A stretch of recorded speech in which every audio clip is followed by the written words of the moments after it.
It's the queer Christmas slasher movie that you've always wanted. And by you, I mean Alonso.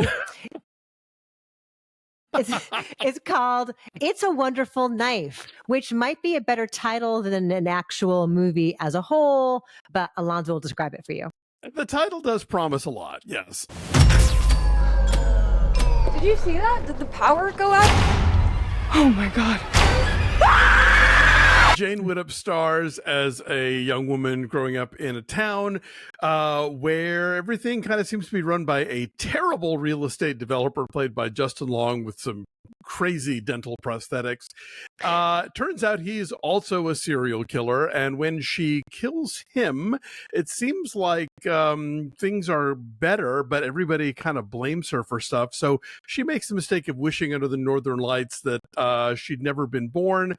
And, we get the It's a Wonderful Life, but it's also a slasher movie where people are getting stabbed, but there's also Christmas. It's a lot of things.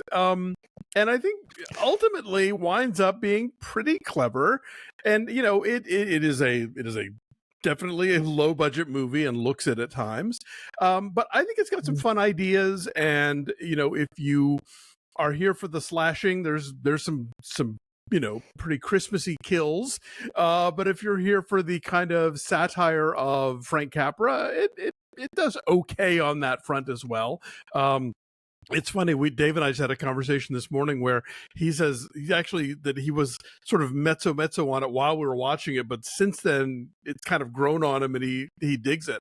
And I think I don't quite like it as much as he does, but I like it. I think it's pretty cool. If this sounds like it might be your kind of thing, it might be your kind of thing. So how specifically for our folks, how does it align with It's a Wonderful Life, would you say? Well, in terms of the way the beats that it hits and all that. Yes. Okay. So basically, by not killing the Justin Long character, the town.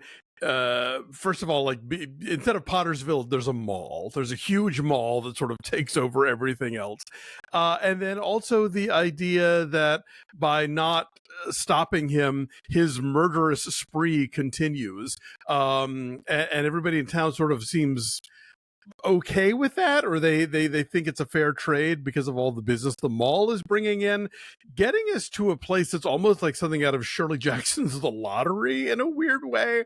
So but also it's the thing where her loved ones are not as happy or upbeat or loving as they were in the version where she did exist.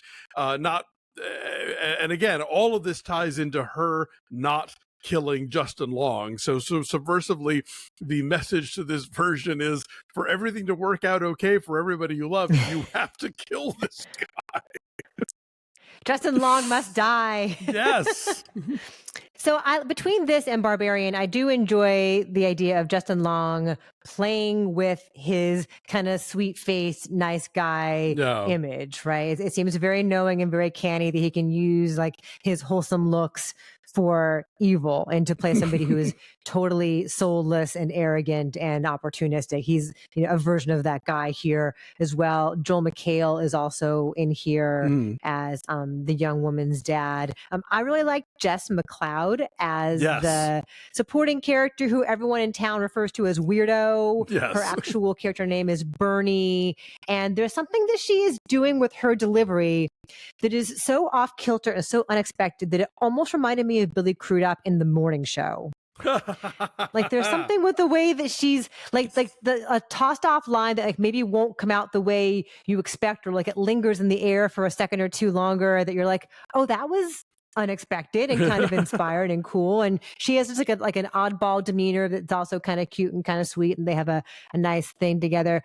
Movies are a big thing in this movie, and so they do a thing in a movie theater which we've seen a lot. We've seen in many other horror movies involving a camera flash, sporadically illuminating the evil that is lurking and growing ever closer. And so we've seen it, but they do it, pretty well, even within their own extremely low means, as you point out. A lot of the lighting here is pretty terrible. There's a Christmas party where it's just a lot of light strung up and it's kind of dark and hard to see. Like, it's down in the basement and it's hard to see like what's actually going on down there. And I don't think that was necessarily a creative choice.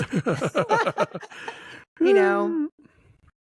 I did enjoy Katharine Isabelle from Ginger Snaps as the aunt, who is one of several queer characters in this movie, which I did not know going in, and that was kind of a nice surprise along the way.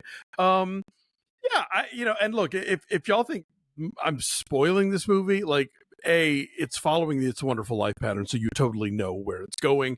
And B, this is the classic example of what our friend April Wolf would say, it's not about what happens in a movie, it's how it happens.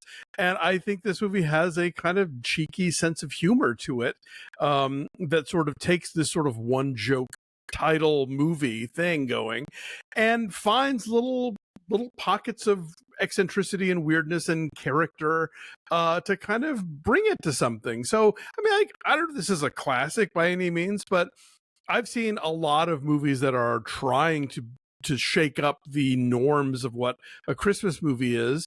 And I think this one succeeds at a level that a lot of them don't. I think that it does have a sense of humor about itself. It is marrying disparate genres that shouldn't play well together, but it's for the most part making it work. Okay, well then what is your number?